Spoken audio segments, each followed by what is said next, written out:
Doktor, qız uşaqlarında axıntı və göbələk müalicəsi necə aparılır? Xeyli xanım, müxtəlif yaş dövrlərində olan qız uşaqlarında uşaqlıq yolu iltihabı rast gəlinə bilər.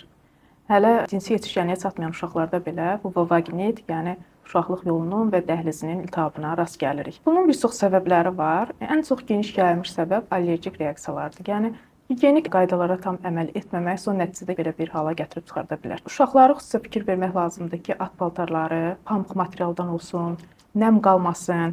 Tez-tez at paltarını dəyişmək lazımdır. Yuyunan zaman öndən arxaya doğru yuyunmağa fikir vermək lazımdır. Yəni əgər böyüklər bunu icra edirsə, yəni uşaq hələ ki belə bir qabiliyyəti yoxdursa, böyüklər, yəni ana tərəfindən və yaxud da əgər uşaq özü icra edirsə, özünə başa salmaq lazımdır ki, bu şəkildə yuyunsun. Yəni bu çox vacibdir. Çünki düz bağırsaqda bilirik çox sayda mikroblar var, infeksiyalar var və onlar önə keçərək vulvovaginitin əmələ gəlməsinə səbəb ola bilər. Çox nadir hallarda isə az yaşlı uşaqlarda göbələk infeksiyasına rast gəlinir. Diaqnostikasını müəyyənləşdirmək üçün mütləq şəkildə ginekoloq yaxıma götürülməlidir. Yəni bu zaman analar narahat olmasınlar. Çünki uşaqlıq yolu daxilinə müdaxilə olunmur. Sadəcə olaraq xaricdən yaxıma götürülür və yaxmanın nəticəsinə uyğun olaraq da müalicə tədbirləri həyata keçirilir. Qeyd edim ki, hələ ki ailə həyatı qurmamış, yəni cinsi aktiv olmayan qadınlarda şamlar adətən istifadə olunmur. Müalicə məqsədi ilə çox vaxt biz xarici istifadə olunan mazlardan və yaxud da daxili qəbul olunan dərmanlardan istifadə edirik.